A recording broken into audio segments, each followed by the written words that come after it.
اور یہ فیصلہ یقین جانیں کہ حاسدین مرکز کے منہ پر ایک زوردار تماشا ہے۔ بے شک جو یہ سمجھتے تھے کہ مرکز سے جو ہے کوئی کام نہیں ہو رہا ہے، کوئی فیصلہ بروقت نہیں لیا جا رہا ہے، تو یہ فیصلہ ان کے لیے بڑا زہر ثابت ہوا ہے۔ جی حضور غیاث میاں اور گلزار ملت عمل کرتے ہوئے دونوں نے ایک دوسرے کو گلے لگایا اور باہم مل کر مسلک اعلیٰ حضرت کا کام کرنے کا عہد و پیمان کیا۔ اور جو لوگ سوشل میڈیا پر اس حادثے کو غلط نظریے سے پیش کر رہے تھے، یہ دکھا رہے تھے کہ حضور گلزار میاں اور حضور غیاث ملت دونوں آپس میں دشمن ہیں۔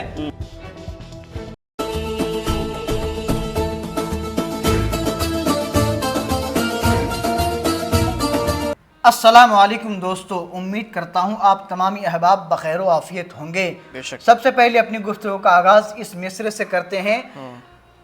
کہ اے بریلی میرا باغ جنت ہے تو، یعنی جلوہ گہ اعلیٰ حضرت ہے تو، بالیقین مرکز اہل سنت ہے تو، یہ تیری مرکزیت سلامت رہے۔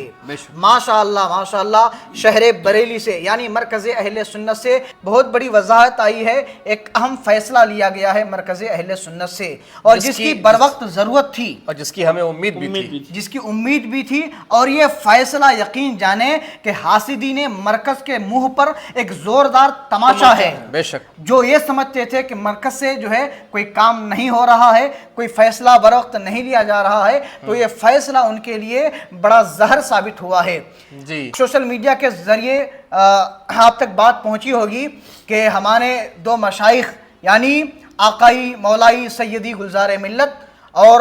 سیدی غیاث میاں صاحب، ان دونوں اکابر کے درمیان کچھ غلط فہمیاں پیدا ہو گئی تھی، یعنی شہر ناگپور میں جو حادثہ، جو نازیبہ حرکت پیش آئی تھی، اس کو لے کر کے شہر بریلی میں ایک اہم فیصلہ 4 اگست یعنی 9 صفر المظفر کو ایک اہم نشست ہوئی، جس میں ہمارے اکابر میں سے حضور محدث کبیر کی ذات رہی علامہ اسجد رضا، قائد اہل سنت علامہ اسجد رضا صاحب بھی موجود تھے، اور اکابرین علماء اہل سنت موجود تھے، یعنی مفتی اختر حسین علیمی صاحب، مفتی شمشاد مصباحی صاحب، اس کے بعد عاشق حسین کشمیری صاحب اور دیگر علماء اہل سنت اور مشائخین کرام موجود تھے۔ اور جن لوگوں نے شہر ناگپور میں سیدی گلزار ملت کے ساتھ نازیبہ حرکت کیے تھے، ان دونوں کو بھی وہاں پیش کیا گیا۔ سید غیاث میاں کے ساتھ نازیبہ حرکت ہوئی۔ ہاں۔ اور اس میٹنگ میں سیدی آقائی مولائی حضور گلزار ملت نے اپنی بات رکھتے ہوئے ان باتوں کی وضاحت فرمائی کہ شہر ناگپور میں جو واقعہ پیش آیا اس واقعے سے میرا کوئی تعلق نہیں ہے، اور جو کچھ اس میٹنگ میں حضور محدث کبیر اور حضور قائد ملت نے ان دو شیخ کے بارے میں فرمایا، اس پر حضور غیاث میاں اور گلزار ملت عمل کرتے ہوئے دونوں نے ایک دوسرے کو گلے لگایا اور باہم مل کر مسلک اعلیٰ حضرت کا کام کرنے کا عہد و پیمان کیا۔ اور ہاں دوستو، اسی میٹنگ میں حضور سیدی غیاث ملت اپنے اس بیان کی بھی وضاحت کی جو انہوں نے پیروں کے خلاف بیان دیے تھے۔ وہ فرماتے ہیں کہ میرا کہیں سے بھی یہ مقصد نہیں تھا کہ میں یہ بیان گلزار میاں کے خلاف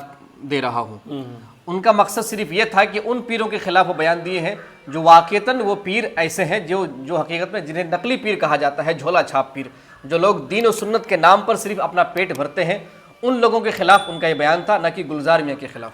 اور اس میٹنگ میں حضور محدث کبیر اور حضور قائد ملت کے باتوں پر عمل کرتے ہوئے جن لوگوں نے شہر ناگپور میں غیاث ملت کی شان میں نازیبہ حرکت کی تھی، سارے لوگوں نے حضور قائد ملت اور حضور محدث کبیر کے ہاتھ پر توبہ و رجوع کیا۔ بے شک۔ اور جو لوگ سوشل میڈیا پر اس حادثے کو غلط نظریے سے پیش کر رہے تھے، یہ دکھا رہے تھے کہ حضور گلزار میاں اور حضور غیاث ملت دونوں آپس میں دشمن ہیں، تو خدا کے واسطے اس طرح کی غلط فہمیاں نہ پھیلایا کریں۔ اگر آپ کو کسی چیز کا علم نہ ہو تو خاموش رہا کریں، یہ غلط فہمیاں نہ پھیلایا کریں۔ کوئی دشمن نہیں ہے، چند غلط فہمیوں کی وجہ سے یہ معاملہ درپیش آیا تھا۔ ابھی الحمدللہ معاملہ ہمارا کلیئر ہے، سب لوگ مل جل کر مسلک کا کام کریں گے، انشاءاللہ ہم سب ان کے شانہ بشانہ چلیں گے انشاءاللہ، اور امید ہے کہ مسلک ایسے ہی کام کرتا رہے انشاءاللہ۔ ہمارا مرکز اہل سنت بریلی شریف زندہ باد ہے، زندہ باد تھا، زندہ باد رہے گا۔